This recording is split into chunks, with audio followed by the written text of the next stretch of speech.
I'm Heather, a 42-year-old part-time housewife. My husband Trevor and I had an arranged marriage. At our matchmaking meeting, he modestly mentioned that his hobby was saving money.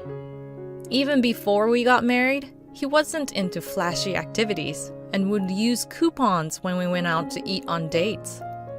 I thought maybe he's got a good personality for diligently saving money. He was reliable and gentle, and I agreed to his marriage proposal. I'm a plain person myself, and I don't have any particular hobbies. My idea of a hobby was growing carrots and green onions in plastic bottles to save money. We lived in a cheap apartment and had a happy life with our only child, Kendra. 10 years have passed, and our daughter is now in the 4th grade. Recently, I've noticed that my husband is more focused on making money or trying for a get-rich-quick scheme than saving money. Right after we got married, I asked him if he would gamble on horse racing or other sorts. He firmly said, "I don't do that kind of hobby." But then I came home to find him holding a brown wooden object with a big grin on his face. "What is that?"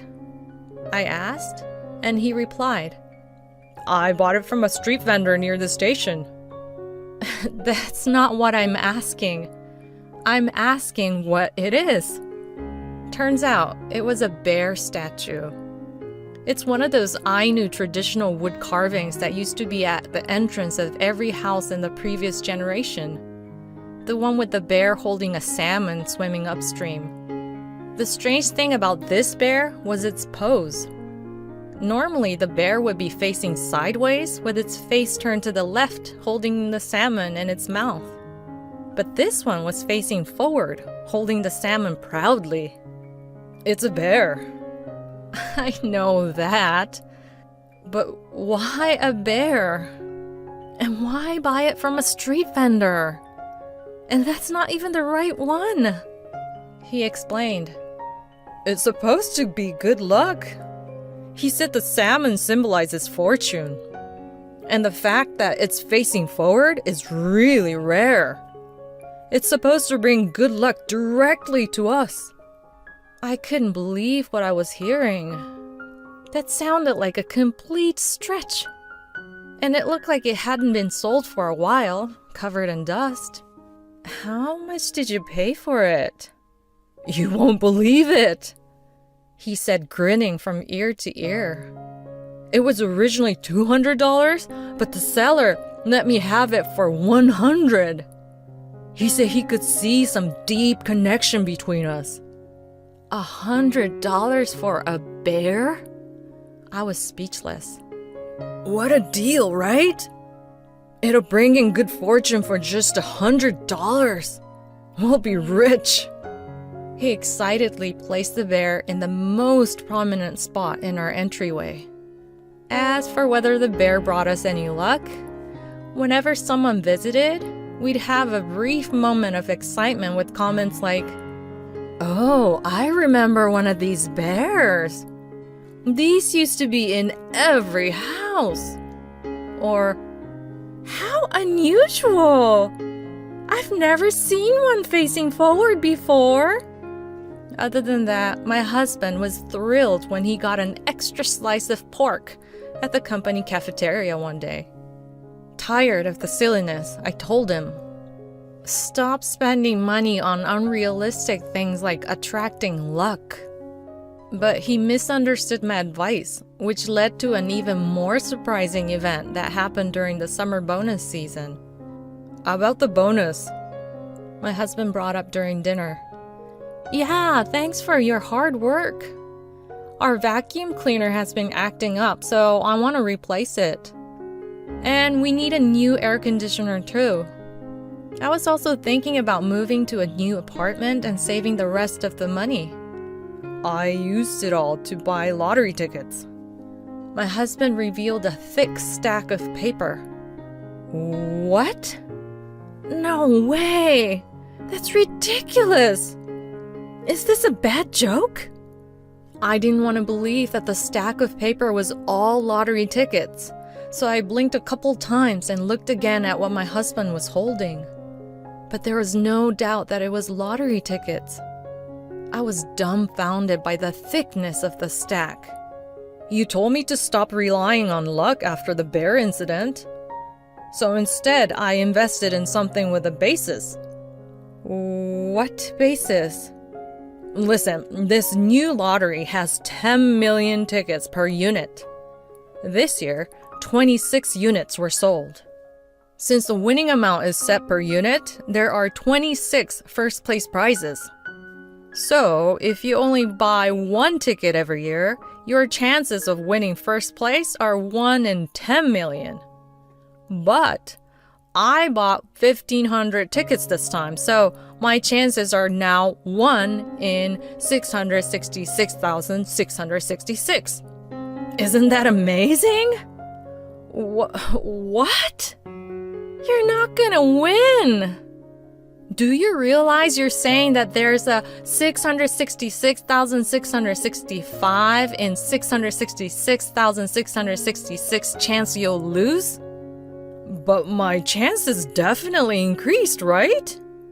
You can't rely on something without a basis, like superstition. There's only luck in horse races and casinos, but there's always probability in the lottery. As for the result, it wasn't a complete loss, but we did win something. $900. We invested $4,500 and got back $900.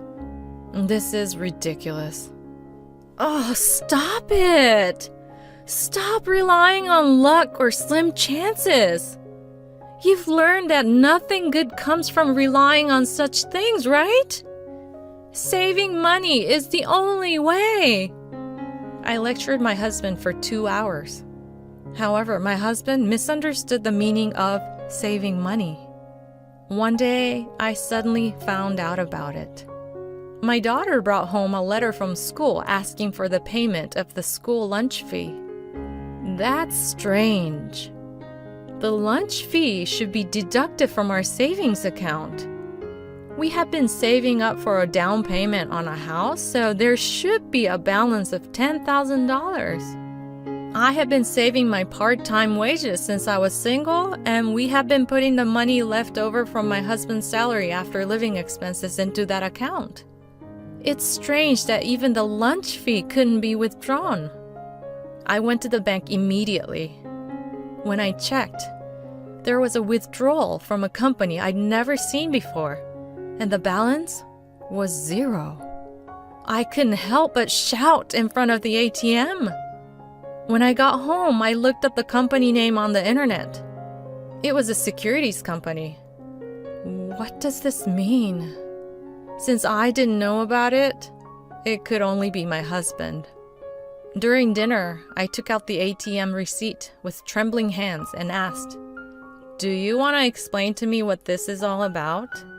Then he started to tell me something unbelievable. "It's okay. I can still get it back." What? I don't understand what you're talking about. He took a book out of his commuter bag. The cover says, "Learn Forex in a week." That's what it's all about.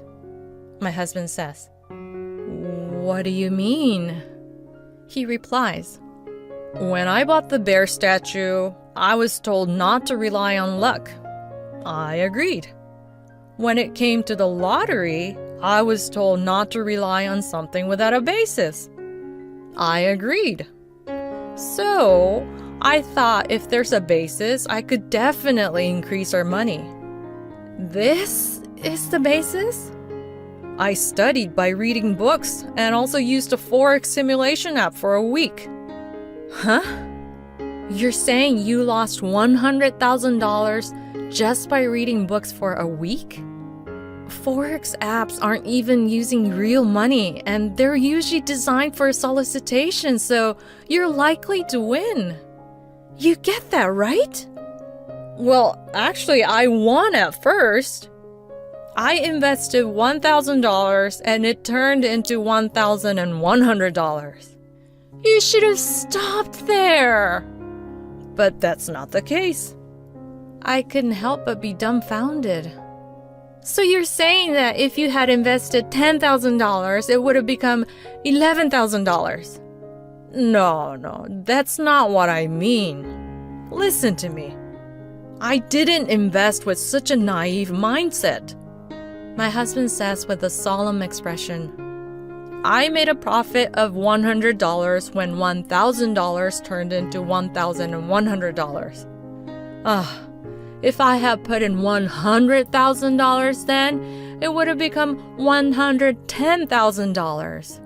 I could have made $10,000, but in reality, I only made $100.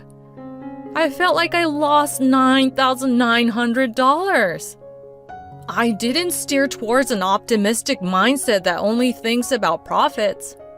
I shifted to a cautious direction to minimize losses. Seriously? What is this bonehead talking about?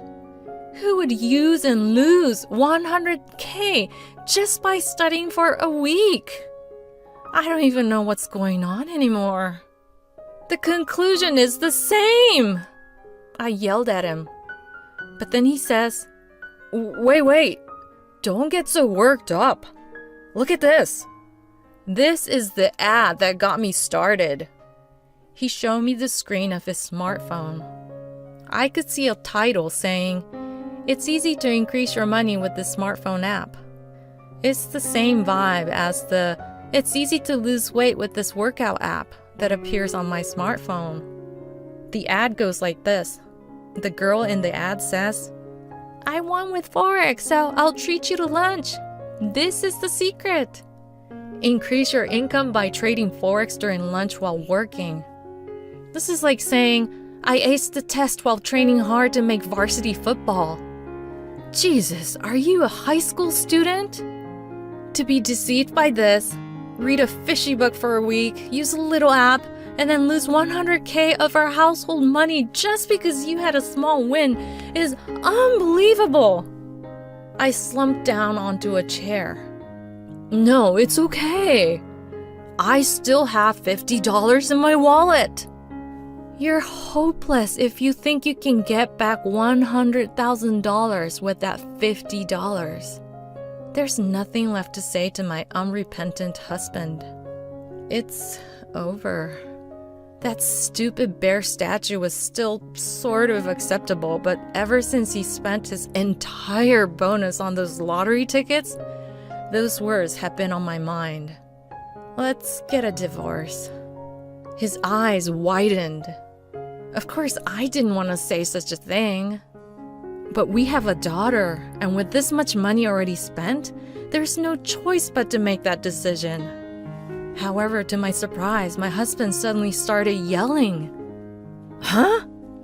I still have $50, so I can figure something out. He was unexpectedly getting angry. I was taken aback by this, but I replied with a sigh. No, it's okay. You don't need to do anything anymore. It's just impossible to stay together with you after you've lost $100K. Wait a minute. What do you mean? Do you care more about money than me? He began to get angry in a strange way. Why are we even talking about this? I was amazed by the turn this conversation took. Then he threw even more shocking words at me. You money grubber! Huh? Money grubber? I could feel my emotions cooling down rapidly. That's right! You just realized that now? I was surprised at how cold my own words sounded. Huh? He seemed taken aback.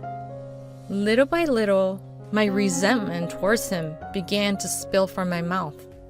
Money grubber? What's so wrong with that? Who are you to act so important when you've squandered everything? My feelings towards my husband were now in a deep freeze. An awkward atmosphere flowed between us. But even the Beatles say all you need is love, and Ariana Grande says love is everything. What's that got to do with anything? Your argument is all over the place. Hearing this man who lost $100,000 talk about love felt so hollow. Ridiculous. At the same time, I started to feel that maybe he should experience the same thing, or even get a taste of his own medicine. So, you're saying love is more important than money? I returned his words with a counterattack. Yeah, that's right. Fine. Remember those words, you jerk!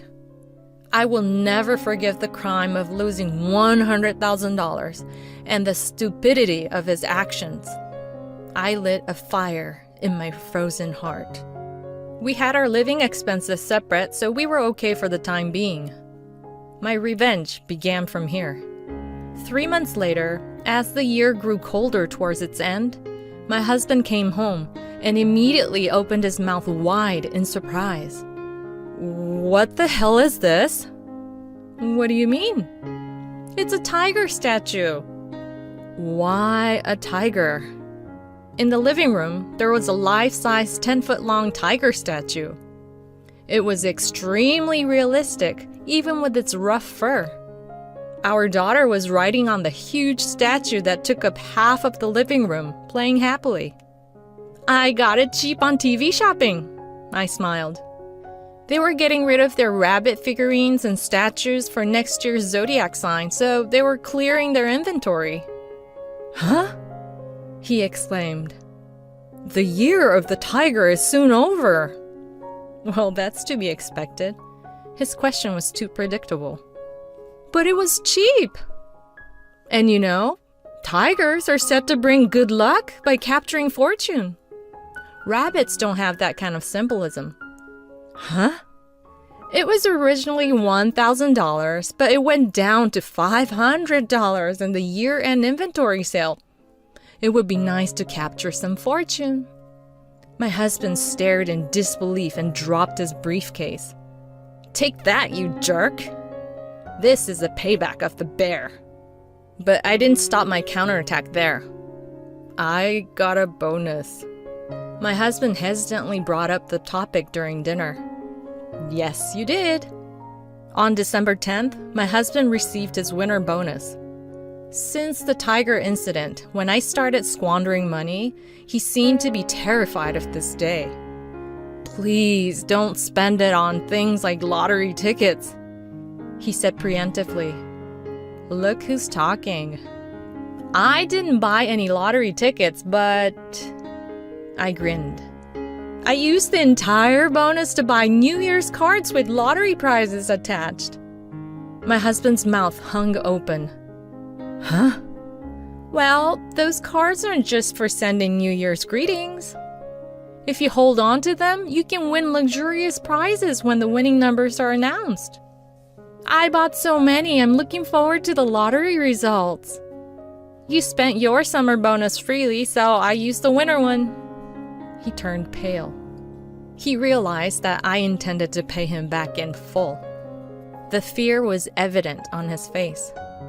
When the winning numbers for the New Year's cards with lottery prizes were announced, we won a few gift packages. We got fruits and meat.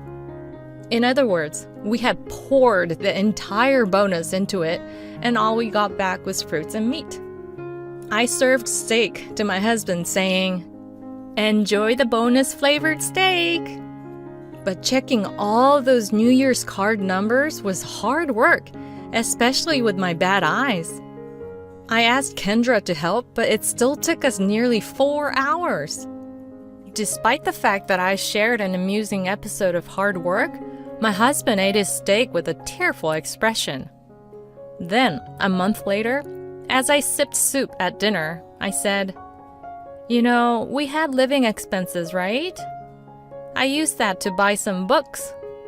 My husband choked on his soup.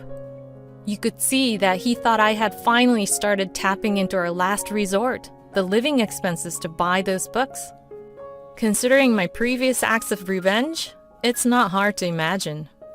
His face grew even paler. I couldn't care less about his mood. I pressed on. I saw an advertisement on my smartphone and thought, why not? At this point, my husband began to tear up. Please, stop, he said with a trembling voice. I never thought you'd go this far with your revenge. If you take our living expenses, we won't be able to survive. Let's end this. I agreed to the divorce. His voice was shaking, as was his body. I never thought losing money in an instant would be so terrifying. Well, it's nowhere near the $100,000 that you squandered. I know that. I'm really, truly sorry, and I never thought it would be this scary. But it's already too late. I will never forgive him for calling me a money grubber, and human nature doesn't change. No matter how much he cries or apologizes, nothing will change now. You understand now, right? The Beatles and Ariana Grande are saying all you need is love and love is everything, but that's only when they already have enough money. Yes. All right. Since you squandered $100,000, I'll take 4/5 of the remaining living expenses and you'll pay for the child support. Yes. He signed the divorce papers. With this, everything was over for me. I put the papers in my bag. I'll take them to the city hall tomorrow. About the books I bought, I decided to tell him the conclusion of the matter. I spread out several books in front of my husband. The titles were IT Passport and Fundamental Information Technology Engineer. I got these 2 qualifications. Books can be used for things like this, you know?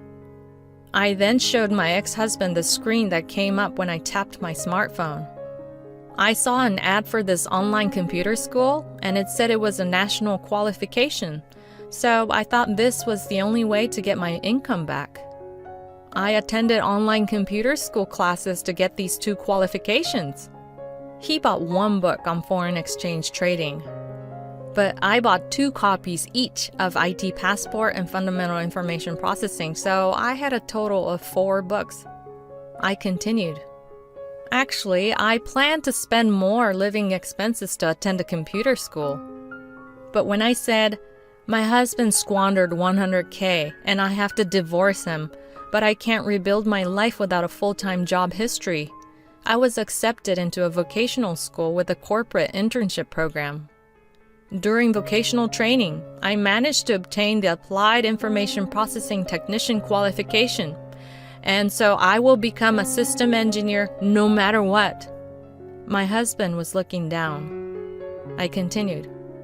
I told you, didn't I? With a solid foundation, you can definitely increase your income. And by foundation, I mean obtaining qualifications like this. You can't easily make money with half-baked knowledge. Even if you called me a money grubber, I was determined to divorce you. I knew that you would look down on me when that happened, saying, "What can a part-time housewife do after a divorce? You can't survive." I couldn't stand being told that. So, as a money grubber, I thought hard about a surefire way to make money. That's why I've been working single-mindedly for the past 6 months to get my hands on a method that will definitely make me money. Right? It's money over love, isn't it? Yes, it is money over love, he said, suddenly standing up and then sitting down. Please, support me. My angry shout echoed throughout the room. Hell no, you money grubber! And so I attended vocational school. At the self-introduction session at the vocational school, I announced, I'm divorced, and then declared, I have no way out but to do this. This is what it means to have one's resolve set. Maybe because of that, I made friends who encouraged each other to pass the exams. I attended the vocational school happily.